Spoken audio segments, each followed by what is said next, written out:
Poly Network, whatever that is. Hackers potentially stole $610 million. Is Bitcoin still safe?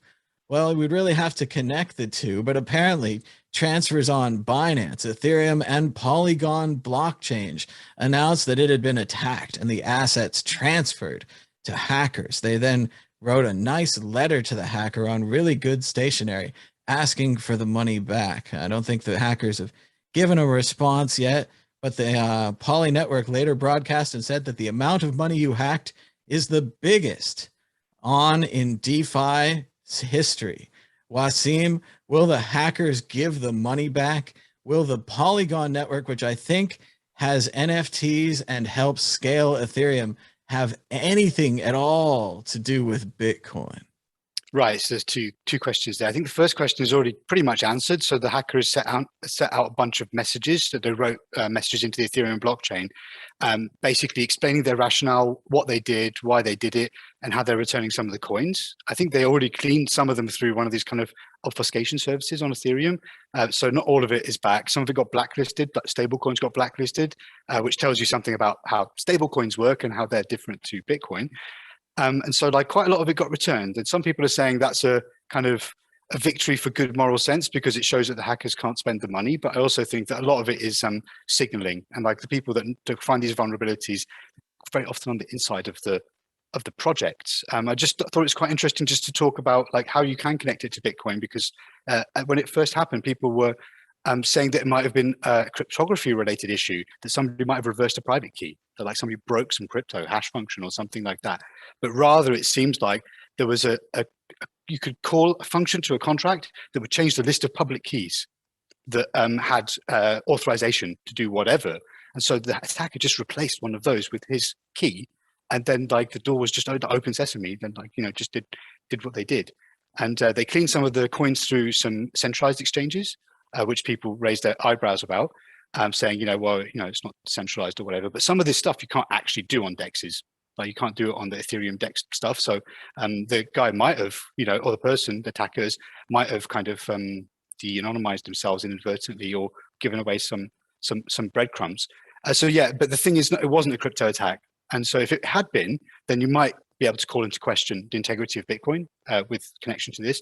But as it is, I mean, we know that Bitcoin is very different to Ethereum. It has a much more restricted, scripting language. So a lot of the stuff that gives rise to the kind of easy to use, pluggable, composable DeFi modules on Ethereum, it's not possible on Bitcoin, and therefore, or it's much more difficult or different to do. And therefore, a lot of these vulnerabilities that come from this kind of spiraling complexity of the DeFi don't exist on Bitcoin. So I think that is a good thing. I like to see experiments. I don't like to see those experiments marketed as investments. So that's my general review of DeFi. I like the way they always seem like they've hacked Bitcoin or they've hacked PGP or public key cryptography. And everyone's like, no, but if they hack that, it means all the banks are insecure. It means all the other things are insecure. It means our whole system's insecure. And then they're like, no, wait, we just made a mistake with our exchange. We had the same thing with Mt. Gox where Karpellis claimed the whole time it was transaction malleability, when it looks like Wasim said it was more likely an inside job or an inside job working with an outside hacker, or we'll never know. They found the keys under Karpellis's cat. But once again, it's never these large scale breakages because it's not just Bitcoin. It's all of public key encryption. It's all of SHA-256 based encryption. Like if they broke this, they'd break into your bank. They'd break into the government. They'd break into all these systems, which is the whole thing with quantum computing, whatever that comes back. They're always like, quantum computing breaks Bitcoin. What are you going to do then? And it's like, quantum computing also breaks every other encryption system. It would be a huge problem, like the way that Y2K was a problem for everyone, not just people with media players that would break on the year 2000. Just very quickly, sorry to jump in, just on the quantum thing before I forget. So there are already post-quantum signature schemes proposed for Bitcoin by Tip Ruffing and others. So literally you would just fork it, and that's not going to be a controversial fork because the other chain is a sitting duck. It might be even easier to fix Bitcoin than to fix all of the bank infrastructure, because you have so many different online banking systems, as well as the systems the banks use themselves to send money around, that would each have to be patched individually. Whereas like Wasim said, Bitcoin, they're already working on it. Some hotshots already got the code out there. They'll probably just wait until we're there and then fork it right over. Martine, your thoughts on the Poly network hack? And no, it had nothing to do with that kind of Poly. I just read a bit about it, and from what I understood today, they returned most, if not all, of the coins that were like in non-stable coins, because the Tether stable coins, they were blocked, which tells you at least just does tell you something about the how decentralized they are. It's Dino, decentralized in name only.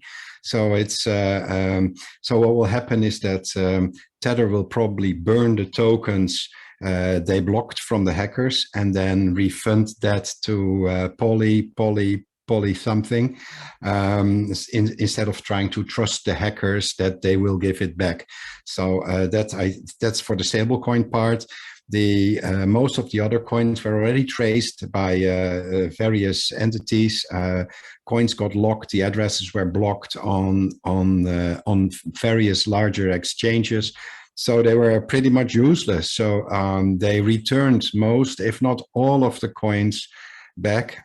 Poly Network has a $500,000 bounty for people that find bugs in their platform. They didn't use it. They don't want it. They just hacked it to make a case. But in my opinion, it shows you that like these experimental platforms are great as an experiment. Don't trust your savings to it. Instead, buy some Bitcoin.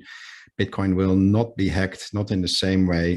The thing is, with Bitcoin, we don't see that many changes to the platform like we do with other platforms, which sometimes, from a developer perspective, makes it a bit boring because you can't do don't have all the fancy bells and whistles, but also gives it stability. And that, I think, is important for something that pretends to be or is a store of value. I think Josh is more like the DeFi degen here among us. He bought like his car with a DeFi project. So I think Josh will not agree with me, but I think most of the viewers of this show are better off staying away from all these DeFi platforms for now, and just use Bitcoin if they want to have their savings and they want to go up in a number of years.